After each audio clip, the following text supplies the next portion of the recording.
The Nord 2T is the latest mid-range smartphone from OnePlus that offers near top-level performance, but at half the price of its flagship devices. Priced from $399, it sits below the $679 OnePlus 10 Pro, and follows in from the successful first Nord. Being lower in cost does not make the Nord 2T small, however. It is a large smartphone with a 6.43-inch 90Hz OLED screen that looks good for the money. The front and back are made of the older scratch-resistant Gorilla Glass 5, not the latest significantly tougher Victus, and the sides are plastic with a metallic finish. Also worth noting is that the screen size has remained the same on the new OnePlus Nord 2T when compared to the OnePlus Nord 2. The Nord 2T display supports up to 90Hz refresh rate. You can choose between 60Hz and 90Hz. There is no auto select, but the 90Hz setting acts like auto. It runs all compatible apps in 90Hz, and reverts back to 60Hz for static images and video playback or streaming. The screen is tuned to comply with the DCI-P3 Vivid Mode or sRGB natural mode color spaces. The accuracy is good for both. The profiles are not too saturated, but the white and gray hues are a bit bluish. You can fix that by using the warmest setting of the color temperature bar. The Nord 2T is one of the first devices from the Chinese smartphone brand since it merged operations with its larger sibling Oppo,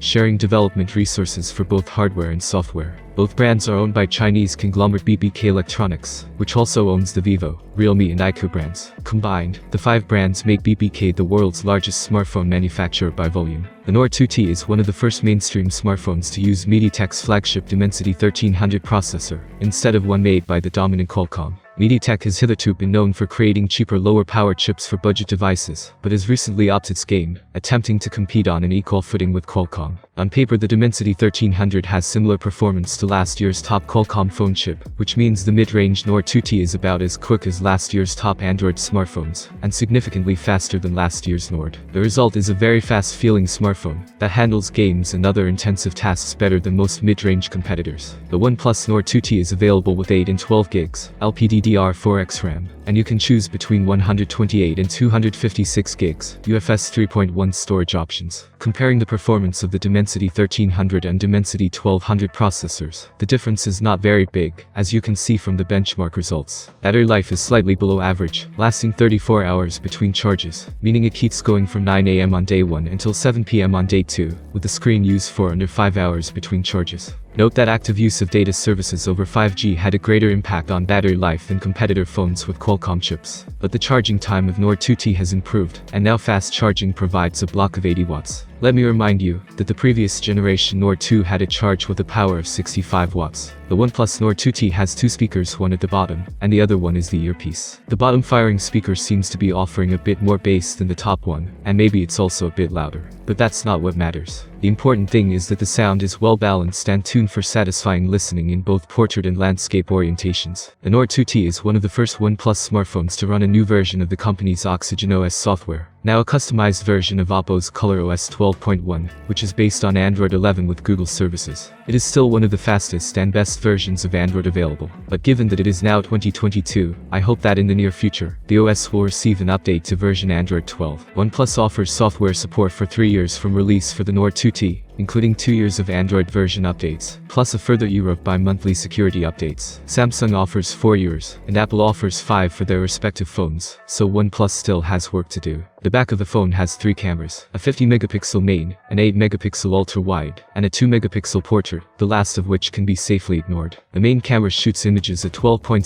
megapixel as standard, and is very capable, producing crisp and well-balanced pictures in good light with HDR enabled. Low light performance is equally good with the dedicated nightscape mode, producing usable shots in very dark scenes and marking a significant step up from last year's Nord. Video capture was nothing to write home about but perfectly solid. The ultra-wide camera is decidedly average, however, soft onto tail even in good light and struggling in low light. There is no optical zoom camera on the Nord 2T, but the 2x digital zoom was surprisingly serviceable. There's no macro mode either, and the camera struggles to focus for close-up images. The front-facing 32-megapixel camera is very good, capturing an almost scary amount of detail in the face in good light. I recommend enabling one of the various beauty modes if you don't want to see every wrinkle and blemish. The Nord 2T strikes a good balance between cost and high-end features in the mid-range. It looks more expensive than it is well made, performs well, has a fast OLED screen and a great fingerprint scanner. The battery life is solid, if not fantastic, and the plastic body will mark more if you drop it, but most will put it in a case anyway. The main and selfie cameras are good, but the rest aren't, and there's no formal water resistance rating. You also only get a disappointing 3 years worth of software support, losing it a star. Thank you for watching. I hope this review was useful for you. If so, you can subscribe to the channel as it is free. Have a good day and see you soon.